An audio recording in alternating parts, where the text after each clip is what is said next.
Assalamualaikum warahmatullahi wabarakatuh.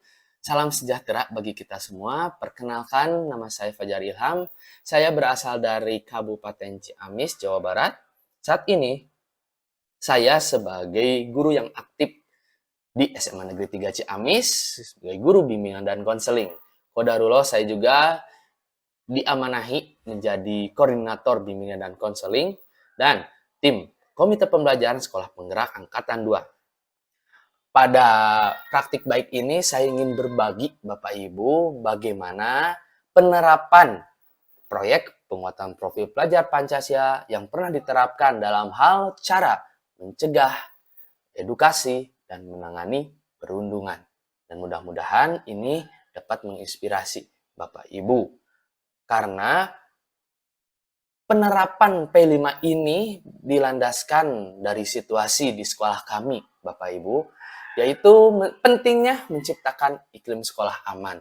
Karena hasil raport pendidikan pada tahun 2023, kondisi keamanan sekolah itu menurun sebesar 10,90% pada indikator pemahaman dan sikap. Jadi pada tahun 2022 itu skornya adalah 75,34%.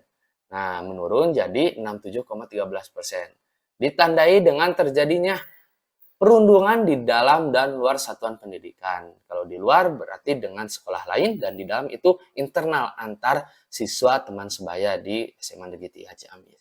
Adapun dampaknya dari kejadian perundungan di satuan pendidikan itu, pertama, kerugian secara moral, tenaga, dan material. Secara moral itu citra sekolah dan juga kepercayaan masyarakat berkurang terhadap SMA Negeri 3 Ciamis.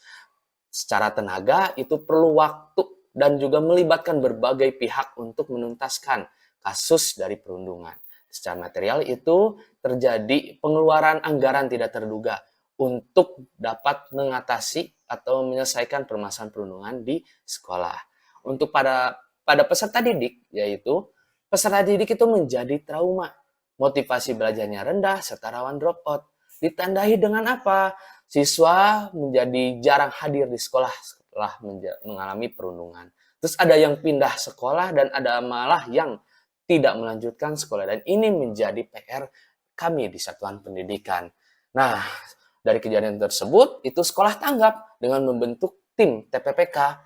Dan tim TPPK pun berdiskusi bagaimana caranya menerapkan program yang efektif. Dan terpikirlah saya untuk integrasi program TPPK. Kebetulan saya sebagai anggota di tim TPPK dan juga SMA Negeri 3 Ciamis itu sekolah penggerak yang bisa menerapkan P5 gitu. Dan lanjut itu dibuatlah tim yang untuk membuat modul yang efektif nantinya untuk melaksanakan program P5. Dan terbentuklah aku, kamu, dan kita bersatu dalam harmoni tanpa perundungan. Itu pada topiknya dengan tema bangunlah jiwa dan raganya, seperti itu. Indikator keberhasilannya ya Bapak Ibu, peserta didik itu aktif mengikuti P5 dan juga antusias. Terbentuknya agen perubahan Simantap ini jadi setelah pelaksanaan gelar karya ada tindak lanjutnya, yaitu terbentuk agen perubahan Simantap yang nantinya itu mencegah, mengedukasi, dan menangani perundungan di kelasnya ya Bapak Ibu, karena nanti terbentuk beberapa agen-agen yang perwakilnya itu ada satu perempuan dan satu laki-laki di kelasnya. Selanjutnya, raport pendidikan pada kondisi keamanan sekolah, terutama pemahaman sikap pelaku perundungan itu terjadi peningkatan. Itu yang harapan terjadinya indikator keberhasilan pada pelaksanaan P5 ini. Adapun aktivitas P5 yang sudah kami laksanakan Bapak Ibu ya, ada 4 alur. Yang pertama pengenalan, selanjutnya kontekstualisasi, aksi, refleksi, dan tindak lanjut. Nah ini sebagai gambarannya ya, yang pertama mengenal dulu dari dirinya sendiri, terus mengenal terkait tentang perbedaan, konsep keilmuan dari perundungan, dan belajar dari kamu, yaitu narasumber. Kami mengundang narasumber dari genre praktisi Kabupaten Ciamis yang mengentaskan perundungan gitu. Selanjutnya yaitu ketika sudah mendapatkan keilmuan, para peserta didik itu diminta untuk menemukan perundungan di sekolah dengan cara mewawancarai warga sekolah, satpam, ibu kantin, penjaga sekolah, dan sebagainya. Selanjutnya, mengamati sekitarnya di kelasnya, apakah memang pernah terjadi perundungan ataukah sering gitu. Dan selanjutnya jika sudah, menuliskan ya Bapak Ibu di I will look, I will say, and I will write gitu.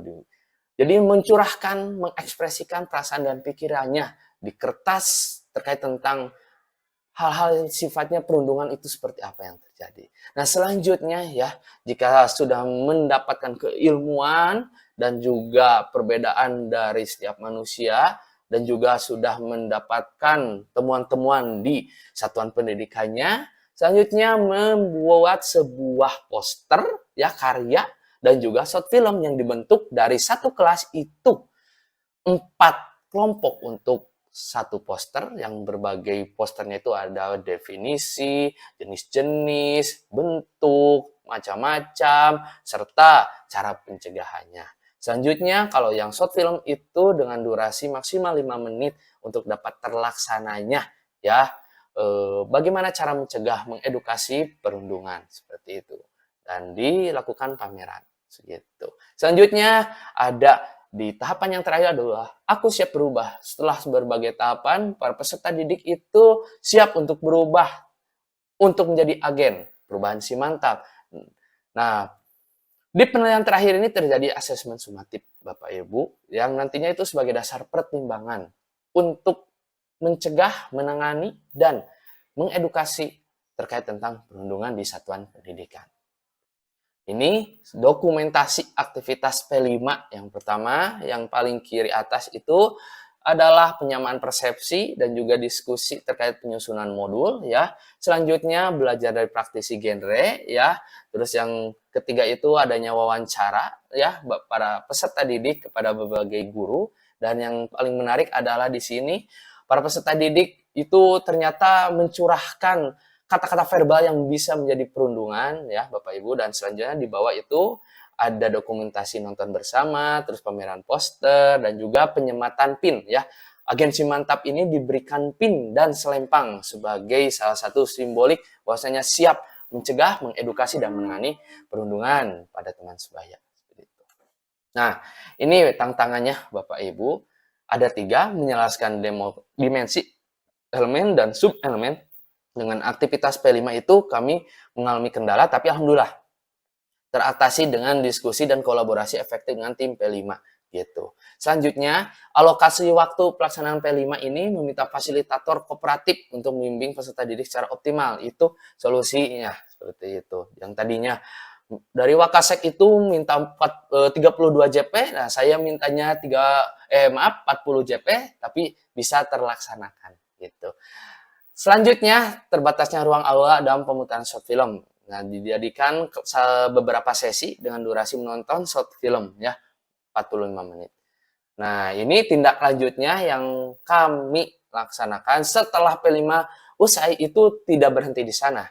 Jadi, tim TPPK saya berinisiasi untuk mengedukasi dengan cara memasang pojok literasi di salah satu tangga di SMA Negeri 3 Ciamis. Nah, bisa dilihat Bapak Ibu, itu dokumentasinya, dan terus juga ada pelatihan pemantapan buat para agen perubahan si mantap dengan mengikuti apa FGD dan trauma healing korban kekerasan pada 29 Mei 2024, dan terakhir adalah puncaknya agen perubahan itu mentransfer ilmu dan siap menjadi pencegah, edukator, dan menangani perundungan di satuan pendidikan pada MPLS, pada peserta didik baru. Dan ini dampaknya dari kegiatan P5, yaitu peserta didik mengalami perkembangan pada dimensi beriman, bertakwa pada Tuhan Yang Maha Esa, dan berakhlak mulia serta berkebinekaan global, ditandai dengan rata-rata berada dimensi yang berkembang sesuai harapan ya nilainya. Selanjutnya, peserta didik mampu mengalami konsep keilmuan perundungan dan makna perbedaan manusia. Jadi, tandai dengan apa? Agensi mantap itu aktif mengikuti program yang diadakan oleh tim TPPK. Terus yang terakhir adalah satuan pendidikan mengalami kenaikan, alhamdulillah ya, kenaikan di tahun 2024 hasil AKM-nya menjadi 70,69%, dan kesimpulannya P5 ini efektif memberikan dampak positif untuk satuan pendidikan maupun peserta didik.